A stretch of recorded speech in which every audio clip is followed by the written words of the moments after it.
2-3টা chair বেঞ্চি বসাইয়া 20 লাখ নাই শুরু করিতেছি মহান আল্লাহর নামে, যিনি পরম করুণাময় এবং অত্যন্ত দয়ালু। পুকুর করতে গিয়ে পুকুর চুরি, এইটাও একটা পর্যটন হইতে পারে।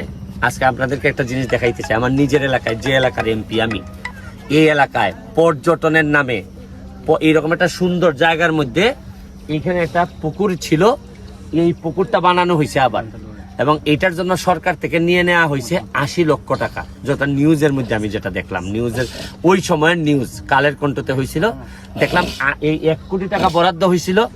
এই পুকুরটা যে পুকুর ছিল, এই পুকুরটা খনন করতেই 80 লক্ষ টাকা নেওয়া হয়ে গেছে। এরপরে পুকুরের জায়গায় পুকুর, পর্যটনের জায়গায় পর্যটন, কোনো প্ল্যান নাই, কিচ্ছু নাই। এই হচ্ছে কি আমার আগে যারা এই নেতৃত্ব দিয়ে গেছেন তাদের একটা সামান্য সাক্ষী আমি আপনাদের সামনে তুলে ধরতে চাই।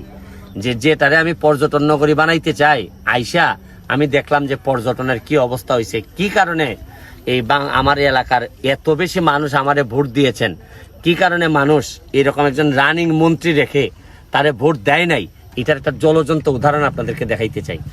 এইটা করতে গিয়া 1 কোটি টাকা শেষ, পুকুরের কোনো কাজও নাই, কিচ্ছু নাই। পুকুর এই 7 বছর ধরে এইভাবেই পড়ে আছে পানির, অথচ এটা পুকুরই ছিল, এটার 80 লাখ টাকা খরচ করা হয়েছে। আর 2-3টা চেয়ার বেঞ্চি বসাইয়া 20 লাখ নাই। রাষ্ট্রের সরকারের 1 কোটি টাকা এখানে শেষ, অথচ উন্নয়ন বলতে কিচ্ছুই হয় নাই।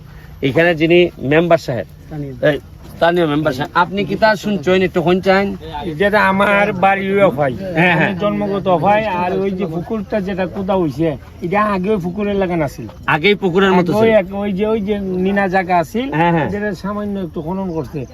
আর ওখানে কটা চেয়ার বিল্ডিং ফেলাইছে, আর একটা ওয়াশ ব্লক করছে, এই পর্যন্ত ফালাইয়া শেষ। যে আমরা ভাবছি কাজ যখন অফ রয়েছে, এখনো 60 লক্ষ টাকার নাকি একটা ফেসপাস আছে।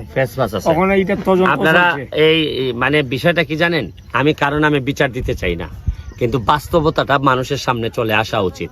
এবং আমার এলাকায় যতদিন আমি এমপি থাকবো, প্রতিটা কাজ এইভাবে আমি চাই একদম ক্যামেরার সামনে হোক, সবাই যেন আমাকে চ্যালেঞ্জ করতে পারে।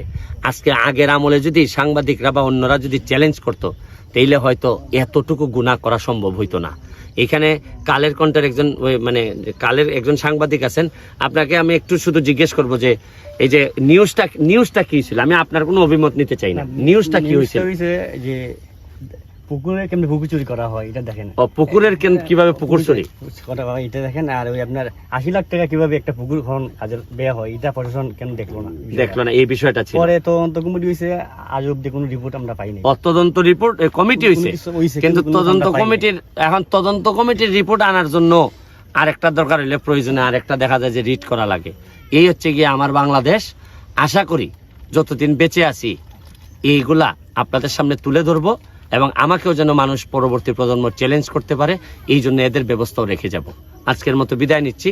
আর একটু এই স্পটটা আমি এত সুন্দর বানাবো, আপনারা 2 বছরের মধ্যে দেখবেন যে এইটারে আমি কি বানাই, এবং এইখানের ইনকাম দিয়ে এই এলাকার মানুষ চলবে। আমি সবগুলা চোর একে একে ধরতে হবে, তারপরে দইরা সেইখানে উন্নতি কিভাবে করা যায় সেইগুলোকে আমাদের পাবলিককে জানাইতে হবে। থ্যাংক ইউ সুমন ভাই।